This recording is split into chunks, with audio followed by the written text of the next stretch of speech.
First ഇയേഴ്സിനാകെ മുട്ടടിക്കാൻ തുടങ്ങി. അപ്പോൾ ദേ ഈ പേപ്പറിൽ ഫസ്റ്റ് ഇയേഴ്സിൻ്റെ എല്ലാവരുടെയും പേരാണുള്ളത്. ഞങ്ങൾ വിളിക്കുന്നവരെല്ലാം പെട്ടെന്ന് തന്നെ സ്റ്റേജിലേക്ക് വരേണ്ടതാണ്. പാച്ചുവിൻ്റെ കയ്യിൽ നിന്ന് മൈക്ക് വാങ്ങി അക്കു പറഞ്ഞു തുടങ്ങി. ആദ്യം തന്നെ BBA ഫസ്റ്റ് ഇയർ അംജദ്.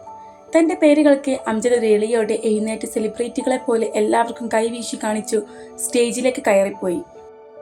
അംജദിനുള്ള പണി ഈ ബൗളിലാണുള്ളത്. So Amjad please take a 1 bit. ഒന്ന് മതിയോ? ഒരു 5-6 എടുത്തോട്ടെ. ഒരു എളിയോടെ അജു ചോദിച്ചത് കേട്ട് സ്റ്റേജിലുള്ള ഷാസിൻ്റെ ഫ്രണ്ട്സ് എല്ലാം അവനെ കണ്ണുരുട്ടി നോക്കി. നിന്റെ നാക്കിന് കുറച്ച് നീളം കൂടുതലാണല്ലോടാ മോനെ.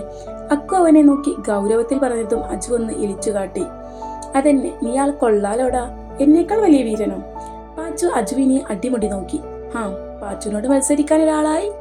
റാമി വാപൊത്തി ചിരിച്ചതും പാച്ചു പുച്ഛിച്ചു മുഖം തിരിച്ചു. മതി കളിയും ചിരിയും ഒക്കെ. താനൊരു പേപ്പർ എടുത്തേ. ശിവ ഗൗരവത്തോടെ പറഞ്ഞതും അജു ഒരു പേപ്പർ എടുത്തതും പാച്ചു അത് തട്ടിപ്പറിച്ച് തുറന്നു നോക്കി. അത് വായിച്ചു പാച്ചു പൊട്ടിച്ചിരിച്ചുപോയി. എന്താണ് ഇത്രക്ക് കിണിക്കാൻ മാത്രം? അജു പാച്ചുവിനെ നോക്കി ചുണ്ടു ചുളുക്കി. നിന്റെ അഹങ്കാരത്തിന് കിട്ടിയ പണി ഭാര്യയും ഭർത്താവുമായി അഭിനയിക്കാൻ. പാച്ചു പൊട്ടിച്ചിരിച്ചു പറഞ്ഞതും അജു ഞെട്ടൽ പുറത്തു കാണിക്കാതെ പാച്ചുവിനെ നോക്കി പുച്ഛിച്ച് ചിരിച്ചു. ഇതൊക്കെ എനിക്ക് വെറും ജൂജൂബി. അജു കോളർ പൊക്കി കാണിച്ചു. ഉവ്വേ, നിന്റെ പേരിന് ഇതിൽ നിന്ന് തന്നെ സെലക്ട് ചെയ്യും. പാച്ചു അജുവിന് നേരെ ബൗള് നീട്ടിയതും അവൻ അതിൽ നിന്നൊരു ബിറ്റ് എടുത്തതും വീണ്ടും പാച്ചു അത് തട്ടിപ്പറിച്ചു. ചെക്കൻ തട്ടിപ്പറിക്കുന്ന കാര്യത്തിൽ മുൻപന്തിയിലാണെന്ന് തോന്നുന്നു.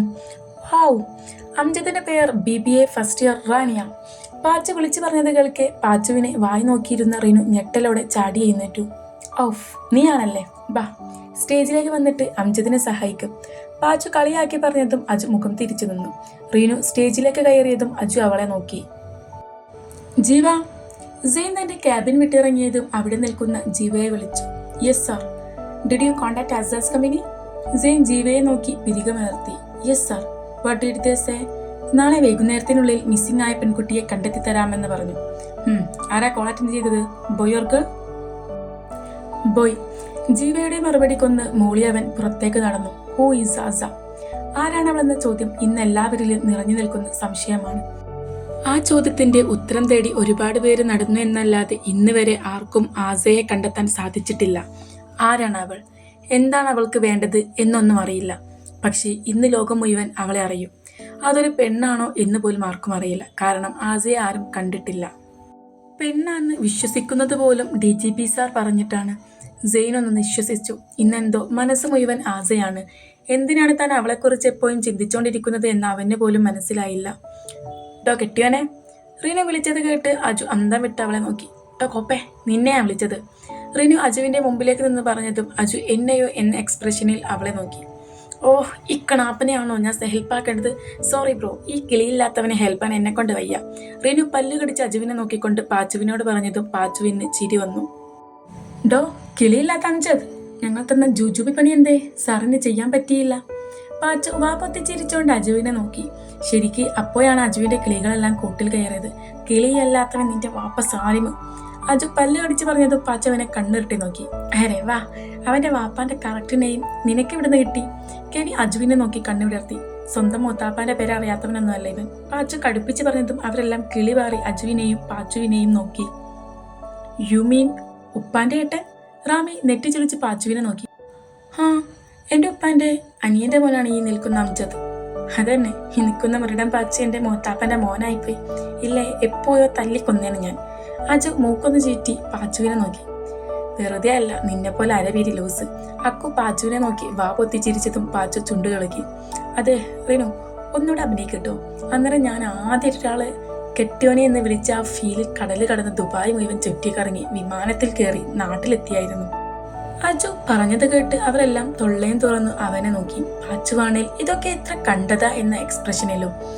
ഓക്കെ, ഒറ്റ തവണ മാത്രം. ഇതിലും തെറ്റിച്ച പിന്നെ ഞാൻ ഹെൽപ്പ് പോലെ. റീനു കടുപ്പിച്ച് പറഞ്ഞതും അജു സമ്മതം അറിയിച്ചു. കെട്ടിയോനെ? എന്തടി കെട്ടിയോളെ? റീനു ഒരു താളത്തിൽ വിളിച്ചതും അതേ താളത്തിൽ അജു തിരിച്ചും വിളിച്ചു. നിങ്ങൾ എന്റെ കെട്ടിയോനെ അമ്മിശ? അത് ശരി, അതറിയില്ലേ നിനക്ക്? എന്താ കൊപ്പേ, എന്നെ കൊണ്ട് പറയിപ്പിക്കല്ലേ. കഴിഞ്ഞ ദിവസം നിങ്ങൾ എന്തിനാ മനുഷ്യ അപ്പുറത്തെ പാത്തുവിനെ വായി നോക്കിയേ? ഞാനോ? എപ്പോ? അജൊന്നും അറിയാത്തവനെ പോലെ അപരാധം പറയുന്നോടി എന്ന എക്സ്പ്രഷനിൽ റീനുവിനെ നോക്കി. അയ്യാ, എന്താ ചോദ്യം? ഞാൻ കണ്ടതാണല്ലോ നിങ്ങൾ ആ പാത്തുവിനെ തന്നെ നോക്കി നിൽക്കുന്നേ. അയ്യേ, അത് പാത്തുവിനെ നോക്കിയല്ല, പാത്തുവിന്റെ പിറകിലെ കുഞ്ഞുമതുക്കാനെ നോക്കിയതാ. അപ്പോ മെനഞ്ഞാന്ന് സൂറാനോട് കൊഞ്ചിക്കുഴഞ്ഞതോ? അയ്യേ, അവളോട് കൊഞ്ചിക്കൊഞ്ഞതൊന്നുമല്ല ഞാൻ, നിന്റെ സൗന്ദര്യത്തിന്റെ രഹസ്യം ചോദിച്ചത് അവൾ. ഉഫ്, എന്ത് മൊഞ്ച എൻ്റെ കെട്ടിയോൾക്ക്. അജു റിനുവിന്റെ കവിളിലൊന്ന് തട്ടിപ്പറഞ്ഞതും അത് സുഖിച്ച പോലെ റിനു കുണുങ്ങി ചിരിച്ചു. അവളുടെ ചോദ്യത്തിൽ നിന്ന് രക്ഷപ്പെട്ട പോലെ അജു ഒന്ന് നീട്ടി ശ്വാസം വലിച്ചു. ഏ അവളുടെ അഭിനയം കാണെ എല്ലാവരും ആർത്തു വിളിച്ചു കൈയടിച്ചു. എൻ്റെ റിനു, നീ കറക്റ്റ് ഇവന്റെ സ്വഭാവം വെച്ചാണല്ലോ അഭിനയിച്ചത്. എപ്പോഴും ഏതെങ്കിലും പെണ്ണിനെ വായി നോക്കി നിൽക്കുക എന്നത് ഇവന്റെ സ്വഭാവമാണ്. പാച്ചു റിനുവിനെയും അജുവിനെയും നോക്കി പറഞ്ഞതും റിനു ഒരു ചിരിയോടെ അജുവിനെ നോക്കി. അജുവാണെങ്കിൽ പാച്ചുവിനെ നോക്കി കൊഞ്ഞനം കുത്തിക്കൊണ്ട് സ്റ്റേജിൽ നിന്നിറങ്ങി തന്റെ സീറ്റിലേക്ക് ചെന്നിരുന്നു.